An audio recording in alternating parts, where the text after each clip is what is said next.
자, 송영길 전 대표 오늘 검찰청사에 조사를 받으러 들어가기 전에 한 30분가량 기자들 앞에서 이런저런 이야기를 했는데 송영길 전 대표 말이죠. 시청자 여러분들, 축구 경기를 이야기했어요. 축구는 왜 11대 11로 이렇게 경기를 하는 거잖아요. 근데 송영길 전 대표는 지금의 대한민국 상황은요, 11대 11로 축구를 하는 것이 아니라 11대 12로 축구를 하고 있습니다. 이런 맥락으로 주장을 했는데 직접 한번 들어보실까요? 축구를 하는데 심판이 아예 한쪽 편 선수로 뛰면서 11대 12의 경기를 한다면 관중들에게 그 심판은 맞아 죽을 것입니다. 선거를 앞두고 가장 공정하게 국가를 관리해야 될 대통령과 법무부 장관이 아예 국민의힘의 대변인이 되어 야당을 공격하고 있습니다. 저는 변호사 오선 의원, 인천시장 당대표를 역임하면서도 전세 빌라에 살고 있습니다. 그것은 무능해서 돈을 낭비해서라고 비판하는 우익 농객도 있습니다. 그러나 저와 아내는 부동산 주식 투기하지 않고 이웃들과 나누면서 끊임없이 공부하고 연구하며 살아왔다고 자부합니다. 자, 송영길 전 대표 축구 경기를 이야기하면서 송영길 저요, 검소하게 살았습니다. 지금도 제가 저 전세 빌라에 살고 있어요. 저 때가 되면 기부 열심히 했고요. 공부도 열심히 했습니다. 그런데 제가 무슨 돈 봉투를 돌렸다니요. 저는 잘 모르는 일입니다. 이렇게 주장을 하고 있는 것이지요. 자, 송영길 전 대표 말이죠. 우리 시청자 여러분들, 영화 로빈 후드라는 영화들을 기억하십니까? 그 로빈 후드의 명대사를 인용하기도 했습니다. 이렇게요. 들어보시죠. Rise and rise again until lambs become lion. 양들이 사자가 될 때까지 일어서고 또 일어서라. 로빈 후드 러셀 크로의 말인데, 이 말은 민주당 국회의원과 민주당원들에게 보내고 싶은 저의 메시지입니다. 더불어민주당 의원님들, 그리고 더불어민주당 당원 여러분들 하면서 이런 메시지를 남겼습니다. 제가 영어는 읽지를 못하고요. 제가 영어를 잘 못하거든요, 참고로. 한국말로는 이런 뜻입니다. 양들이 사자가 될 때까지 일어서고 또 일어서라. 싸우시오. 쫄지 마시오. 이런 메시지를 던진 것이지요. 서재현 대변인님 한 말씀 하실까요?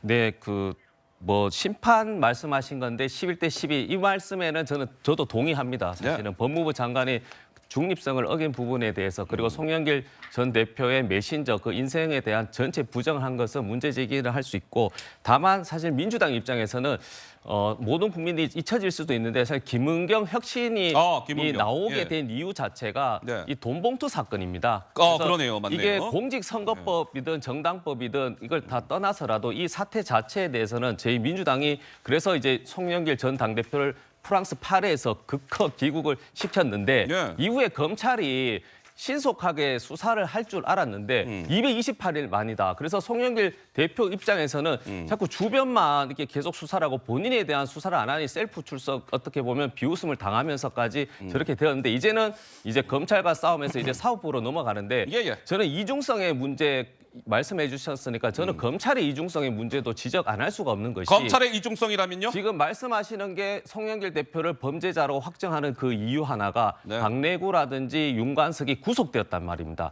구속되었기 때문에 잠정적으로 너희는 죄인이고 연결되었다고 하는데, 그런 논리로 이재명 당대표가 구속 기각이 되었을 때는 구속 여부가 제 유무죄는 아닙니다라고 또 강변했거든요. 그렇기 때문에 구속되었다고 해서 범죄인이도, 특히 송영길 당대표가 연결되었다고 확정 짓는 건 굉장히 무리가 있다. 그 말씀 꼭 드리고, 이것은 언론에 대해 언론 풀이할 필요 없습니다. 증거와 증거로 싸우면 되는 문제다라는 말씀 꼭 드리고 싶습니다. 서정욱 변호사님, 검찰의 다음 스텝은 피의자 송영길 전 대표를 오늘 소환 조사를 한 이후에 그 다음 스텝은 구속영장을 청구하겠지요.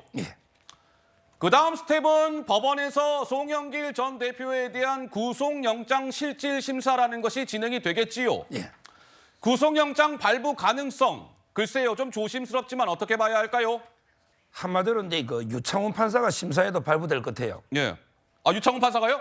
옛날에 이재명 대표 영장 기각한 예. 유창훈 판사가 심사를 해도 예. 송영길 대표는 발부될 것 같아요. 아이고, 왜냐? 네. 혐의가요. 예. 3억 500 여수상공회에서 박모 회장 있잖아요. 네. 받은 그 중에 뇌물이 4천만 원이 포함되어 있습니다. 뇌물은요. 무조건 특가법이에요. 특가법. 그래서 이제 1억이 넘으면 10년 이상. 예.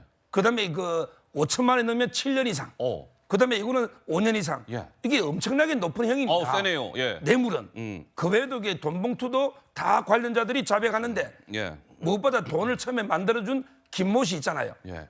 이분이 법정에 나와 증언을 했어요. 그 스폰서로 지목되는 예, 분. 스폰서 김모 씨가 예. 그때 송영길 대표가 고맙다.